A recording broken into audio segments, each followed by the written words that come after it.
Good morning. I hesitate to call it a good morning, but physically outside it's a good morning. The temperatures were in the low 50s last night. They were in the 60s when I got up, and it's just a gorgeous, beautiful day. But around the world, it's not so beautiful.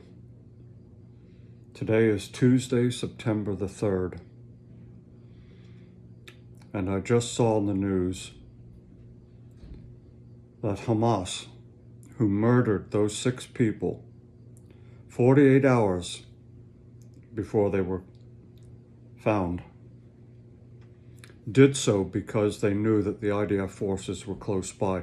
And they've not only done that and admitted to that, but they have issued a threat to Israel and said, if you get near any more hostages, we will kill them too. Ladies and gentlemen, I want you to understand, it begins with Israel and it ends with Christianity. The Islamic groups that are based out of Iran, that are funded by Iran, that are proxies of Iran, have a Jews first, Christians second. But that's not always the case, because this morning, in Voices of the Martyrs, email that came through this morning, an Islamist group called the Allied Democratic Forces, ADF, has vowed to eradicate Christianity from the Eastern Democratic Republic of Congo. Now, this is an isolated group to Congo, but the group, which has aligned itself with the self-proclaimed Islamic State, ISIS, launches brutal attacks on Christian villages without warning.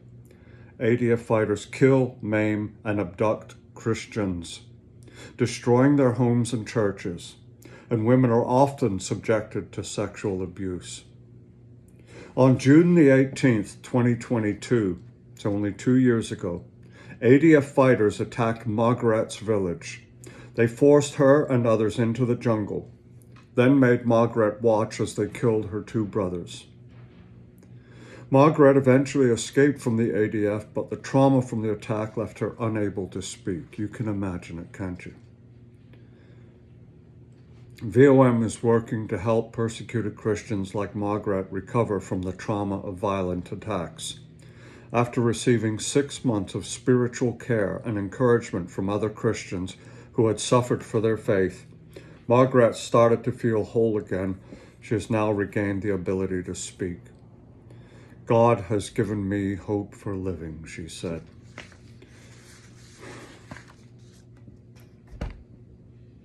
This is nothing new. 9/11 was ISIS. We were attacked and thousands killed right in the heart of our nation, in the heart of industry, in the heart of our commerce. They attacked and killed and destroyed. What's going on in Israel right now, in Gaza, what's going on all around Israel. Hamas are fighting in Gaza. Hezbollah are fighting from Lebanon and Syria and Iran.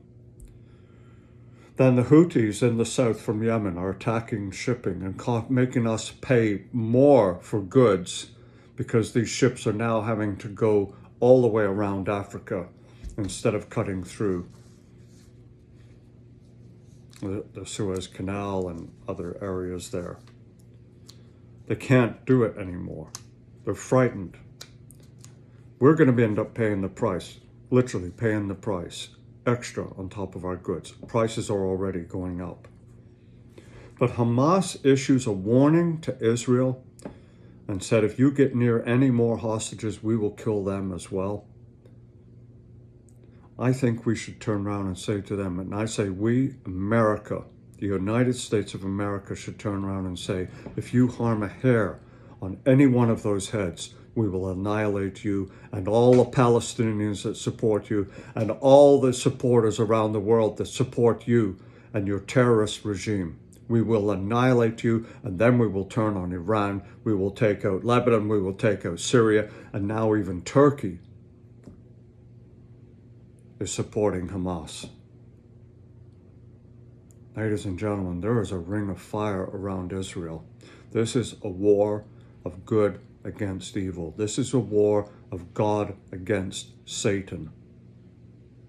We need to stop all our petty differences and fighting and arguments and worshiping false idols. We need to start focusing on God and God's people because we are grafted into them. And we need to start supporting Israel in a big way. When you vote on November 5th, whatever it is, you vote for the people that are going to stand up for Israel. Don't think about your own selfish needs. Vote for the politician who's going to support Israel and do something about that war that would have never taken place had he have been in the first place. I'm sorry. I'm not going to do a reading this morning. I can't do a reading this morning. This is so important. But I am going to send this message out, and it is going to be posted. This is biblical. This is biblical, ladies and gentlemen. And we need to start getting serious about it. No more mamby-pamby, day-to-day routine. You know, we need to turn around and say, you know, the hunters in this country, the hunters in Pennsylvania outnumber the army, the standing army in this country. We are armed to the teeth. And all we want to do is go out and shoot innocent animals. We should be turning around and saying, you know what? All you terrorists that have come across the border illegally, we're going to be hunting you. We're going to be hunting you down and bringing you to justice. We need to start getting proactive about this, ladies and gentlemen. We need to start talking about it. We need to start spreading the news. We need to start funding and supporting Israel. At all the groups we go to, at all the churches we go to, we need to start talking about this and praying to God. We need to start standing as a Christian nation and not be ashamed of it and not be put down by all these minority groups who hate us. We need to stand on the rock of Jesus Christ. Have a great day. God loves you. I will resume with chapter 10, maybe later on today, I don't know. At the moment, my heart is so full of righteous anger against what's going on in this world at the moment. Please,